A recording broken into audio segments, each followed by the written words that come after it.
Bonjour tout le monde, j'espère que vous allez bien. Alors avant toute chose, je voulais dire un grand merci à ceux qui m'ont soutenu sur Tipeee, qui sont Mira, Sanid et Amoudi. Vraiment un grand merci, ça m'a énormément touché ce que vous avez fait, je m'attendais pas à ce qu'il y ait ne serait-ce qu'un don. Donc vraiment merci beaucoup et je voulais commencer par ça, j'y tenais. La deuxième chose, avant de commencer cette vidéo, n'hésitez pas à la partager s'il vous plaît, c'est vraiment ça qui me permet d'avoir de la visibilité. Mettez un pouce vers le haut si ça vous a plu et laissez-moi un commentaire pour donner vos contributions, des idées, me donner vos avis et tout simplement m'encourager si vous avez envie. Je voulais aussi faire une petite parenthèse pour vous dire que la dernière vidéo qui était une revue de l'actualité de la semaine dans le monde arabe n'a pas fait énormément de vues. Je dois avouer que ça m'a un peu déçue.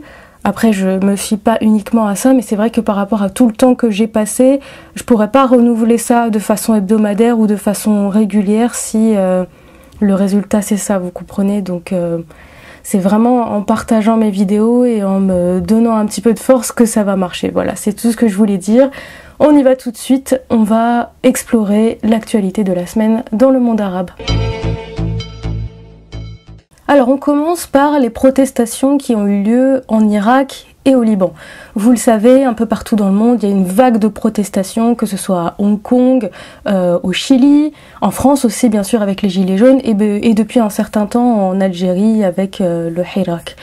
Mais sauf que pour le Liban et l'Irak, il y a énormément de points communs et c'est pour ça que je voulais commencer par ça et par les mettre tous les deux ensemble. D'abord, le premier point commun entre ces deux pays, c'est que les gens manifestent pour réclamer des services publics décents et pour que la corruption cesse dans leur territoire. Alors pour l'Irak par exemple, dans la province de Bassora, c'est à peine si les gens ont accès à de l'eau potable et quand ils utilisent cette eau, l'eau courante, ils attrapent des maladies. Vous imaginez à quel point c'est grave.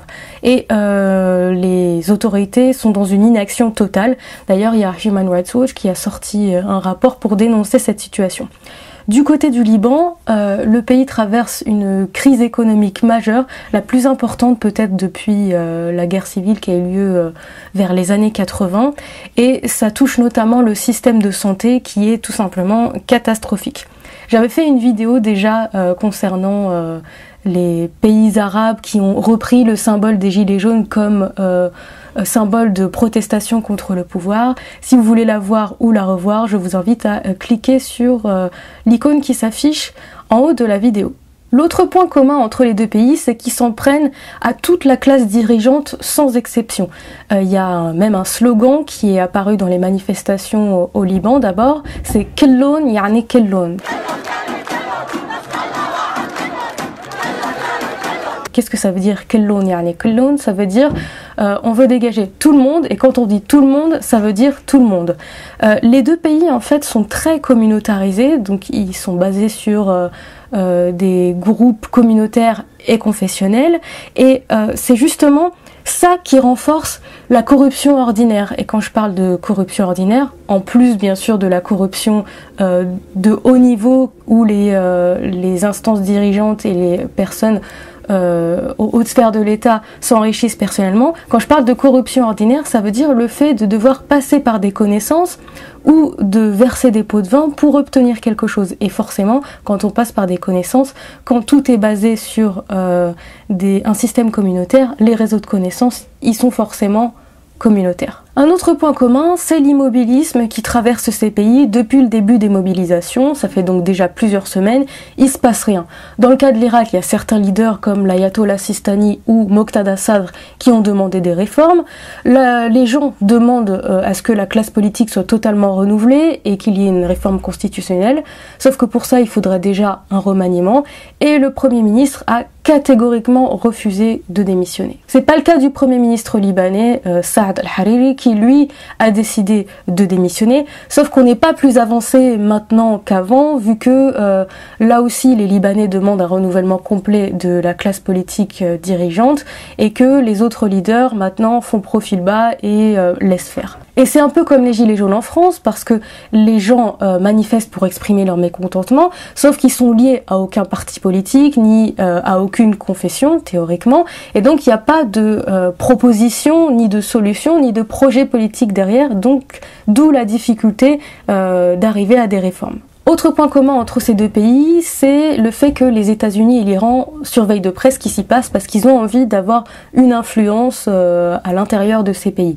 Alors certes, il y a le slogan « Kellon yani Kellon », tout le monde, ça veut dire tout le monde, mais il y a quand même, notamment au Liban, des critiques vis-à-vis du Hezbollah, le parti chiite proche de l'Iran et dirigé par Hassan Nasrallah. Ces manifestants réclament par exemple le désarmement du Hezbollah, qui n'est pas qu'un parti politique, ils ont aussi un groupe armé, et ces critiques on peut les retrouver par exemple dans cette une d'un quotidien qui s'appelle Nida al-Watan et qui titre ironiquement en s'adressant à des ambassadeurs qui viennent de prendre leurs fonctions au Liban: bienvenue en République islamique de Khamenei. Khamenei, c'est le leader suprême de l'Iran, auquel Hassan Nasrallah, chef du Hezbollah, prête allégeance, fait serment d'allégeance régulièrement. Faut préciser quand même que le Hezbollah reste populaire malgré tout au Liban, dans plusieurs franges de la population, notamment parce que il a repoussé en 2006 Israël lors de la guerre qu'il y a eu entre les deux pays. En Irak, c'est pareil, surtout que depuis la chute de Saddam Hussein, les chiites ont repris le contrôle du pays. Alors, j'ai pas envie d'avoir une lecture confessionnelle et biaisée de ce qui se passe en Irak, mais c'est la vérité. Il y a eu un chamboulement en fait dans les équilibres du pouvoir. Et du coup, à Kerbala, qui est une ville qui abrite un sanctuaire chiite, qui est donc très symbolique, les manifestants ont incendié le consulat iranien. Ça montre donc que même certains chiites s'opposent à l'influence locale de l'Iran. Il y a même des comptes anonymes associés à des mouvements pro-Iran qui font circuler des listes noires de personnes qui travaillent soi-disant pour les intérêts des États-Unis ou les intérêts d'Israël. Tout ça parce qu'ils se sont mis à manifester ou parce qu'ils ont écrit sur les réseaux sociaux à propos des mouvements de protestation, de la corruption, etc. Et les personnes qui sont mentionnées dans ces blacklists, certaines d'entre elles en tout cas ont dû fuir le pays parce qu'elles sont menacées de mort et donc elles craignent pour leur sécurité. Donc c'est dire à quel point il y a des tensions, il y a une lutte d'influence entre d'un côté les mouvements pro-Iran et de l'autre les mouvements pro-États-Unis et Israël, et ceux qui manifestent sont assimilés à des perturbateurs ou à des gens qui veulent faire un complot contre le pays. La différence, c'est que l'influence de l'Iran est beaucoup plus importante en Irak qu'elle ne l'est au Liban, et il y a même des fonds qui servent à investir dans les infrastructures en Irak. Et puis aussi, il faut parler des milices. Il y a une 60aine de milices à peu près pro-Iran qui circulent dans le pays. Et c'est d'ailleurs ce qui nous amène à l'autre différence, c'est justement la violence, parce que ces milices qui circulent partout, pas que des milices pro-Iran, mais notamment, ces milices s'en sont pris à des manifestants. Elles les ont menacés, elles les ont tués, et il faut rappeler que les forces de l'ordre, les forces régulières, cette fois pas les unités paramilitaires, ont tiré à balles réelles contre les manifestants. Et il y a eu plus de 300 morts. Vous imaginez, 300 morts, c'est énorme. Et pourtant, on en parle très peu dans les médias occidentaux. Je l'ai vu dans les médias arabophones, mais vraiment, je l'ai très peu vu dans les médias occidentaux. Et du coup, côté libanais, il y a eu un seul mort, mais c'est déjà un mort de trop, et il symbolise déjà le martyre de la révolution. Et c'est ce que les Libanais veulent à tout prix éviter, parce qu'ils veulent surtout pas basculer dans la violence et donc ensuite retomber dans la guerre civile et tout ce qui s'ensuit, ce qu'ils ont connu dans les années 80. L'autre information importante de la semaine, c'est l'offensive d'Israël contre la bande de Gaza en réponse à des tirs de roquettes lancés par le djihad islamique en direction d'Israël. Le plus triste dans tout ça, c'est que c'est arrivé la semaine où on a commémoré l'anniversaire de la mort de Yasser Arafat, qui est mort, je vous le rappelle, le 11 novembre 2004 en France. Alors Israël a tué un commandant du groupe armé du djihad islamique, donc c'était un assassinat ciblé, et il y a eu ensuite une flambée de violence avec une centaine de roquettes lancées venant de la bande de Gaza, et une trentaine de personnes sont mortes côté palestinien à la suite de bombardements israéliens. Un cessez-le-feu fragile a ensuite été conclu avec médiation de l'Égypte et médiation de l'ONU, mais il a d'ores et déjà été violé avec des tirs de roquettes palestiniens et des répliques israéliennes. Israël a aussi reconnu avoir bombardé par erreur une maison qui abritait toute une famille de civils, une famille d'innocents. Il y avait 8 membres dans cette famille et ils sont tous morts, ce qui va à l'encontre du discours habituel d'Israël qui présente ces bombardements comme des frappes chirurgicales qui sont censées cibler des endroits précisément pour assassiner des leaders du Hamas ou du djihad islamique, bref, des gens qu'Israël considère comme des terroristes. Et Israël affirme avoir avoir éliminé 25 personnes qui étaient liées à ces groupes armés qu'elle visait. Sauf que les ONG, elles, avancent des chiffres inférieurs, plutôt en dessous de 20. Mais dans tous les cas, ça fait toujours trop de morts civiles et c'est triste à déplorer. Dans le même temps, et c'est un hasard de calendrier, l'Union européenne a décidé de valider l'étiquetage des denrées alimentaires qui seraient produites dans les colonies israéliennes, donc comprendre les territoires palestiniens, c'est-à-dire la Cisjordanie. Ça signifie que les fruits, les légumes et les viandes devront désormais porter une étiquette avec la mention colonie israélienne. Enfin, dernier sujet, une fois n'est pas coutume, on va parler de l'Arabie Saoudite. Alors, l'Arabie Saoudite, enfin l'agence saoudienne de sûreté de l'État, a sorti une vidéo qui est censée sensibiliser les gens à la lutte contre les idées extrémistes, donc que ce soit extrémisme religieux, extrémisme politique, etc.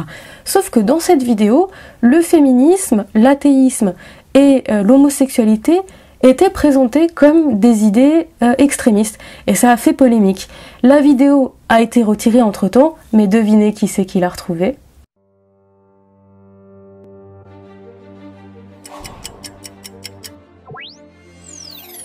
عمرك سألت نفسك متى ممكن يطلق على شخص إنه متطرف؟ التطرف باختصار هو مجاوزة الوسطية في تبني أي شيء أو رفضه. Finalement, la vidéo a été retirée et la Commission saoudienne des droits de l'homme a fait un mea culpa en disant que non, bien entendu, le féminisme n'est pas une idée extrémiste et au contraire, l'Arabie Saoudite se bat pour défendre les droits des femmes. Voilà, c'est tout pour la revue de cette semaine. Encore une fois, j'espère que cette vidéo vous aura plu. Il y a pas mal de choses qui se passent dans le monde arabe, en particulier au Moyen-Orient. Il faut toujours que je fasse des sélections, sinon les vidéos vont faire 3 heures et c'est quand même pas le but. Ça va me demander aussi beaucoup de travail. Encore une fois, partagez la vidéo s'il vous plaît, mettez des pouces vers le haut, laissez des commentaires, ça va me faire plaisir. Et plus vous me donnerez de la visibilité, plus vous me donnerez de la force et plus vous me donnerez du courage pour poursuivre mon travail, parce que si les vues sont faibles, honnêtement ça va me décourager pour continuer à faire des vidéos, ou en tout cas à une fréquence aussi élevée qu'une fois par semaine. Voilà, et moi je vous dis prenez soin de vous et à la semaine prochaine. Allez, on fait le pari. Bye bye.